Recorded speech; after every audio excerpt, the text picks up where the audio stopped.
We get good numbers here, better than expected, obviously better than the estimates. And Joni, earlier in the show, you said if the unemployment rate goes down to 3.8%, this is the lowest number in what, 50 years? I think about 50 years. I think it's 1969, Maria. So this is really incredible. What we have to look at, though, is the size of the workforce.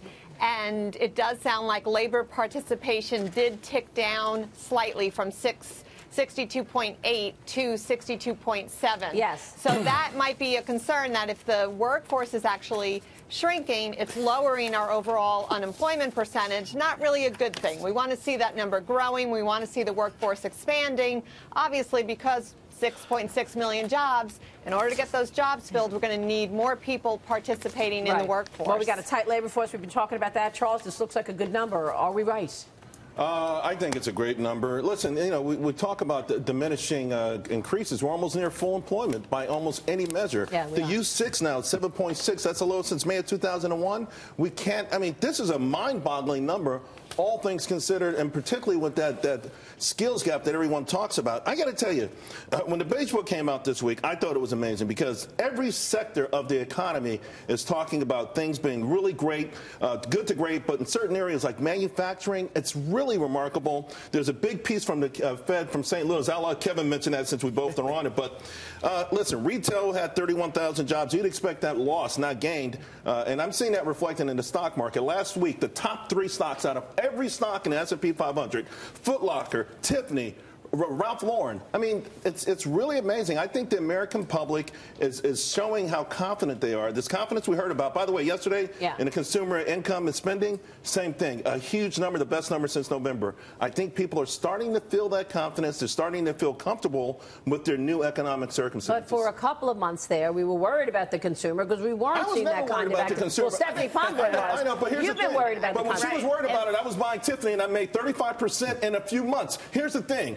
Here's the thing. I don't think people are going to get a tax. People are smart. Let's see the T-shirt, Tiff. Let me see it. I spent my tax cut on gas and interest. No, but let me tell you something. Let me tell you something. 42% of the let me see that on you. No, let me tell you something. Let me see that on you. That's true. 42%. Let me tell you something. Let me tell you something. Though. You got to look at the market. You got to look at the market. I have shirts for everyone.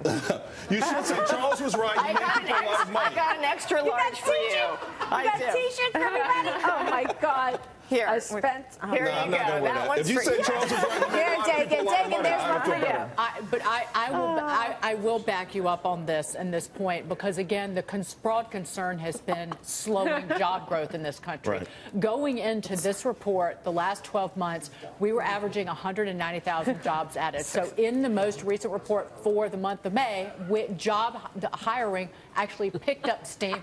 But you're talking about stock picking, where you identify individual stocks. We've also seen Dollar Tree and Dollar General. You know, but that's what, you made the point yesterday. The point you made yesterday about Dollar Tree was what? Let me just speak 1 second because I've been quiet for 40 minutes. Okay.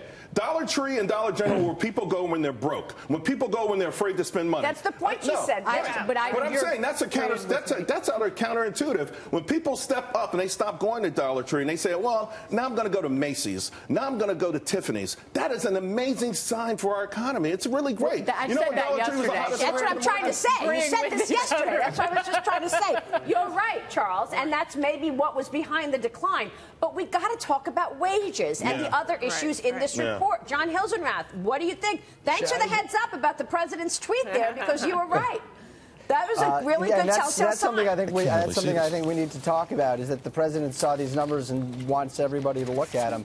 You know, I think you put your finger on it, Maria. The wage number is important. What we're seeing, we've been talking about a lot in numbers for the last 10, 15 minutes. The 2 most important numbers in this report are 3.8%, a historically low unemployment rate, and 2.7%, which is the year-over-year change in hourly earnings. What we're seeing is what economists expect to happen as the labor market gets tighter. We're seeing wages rise. They were going 2% or so a couple of years ago. They're now 2.7. In a low inflation environment, we're seeing real wages come through.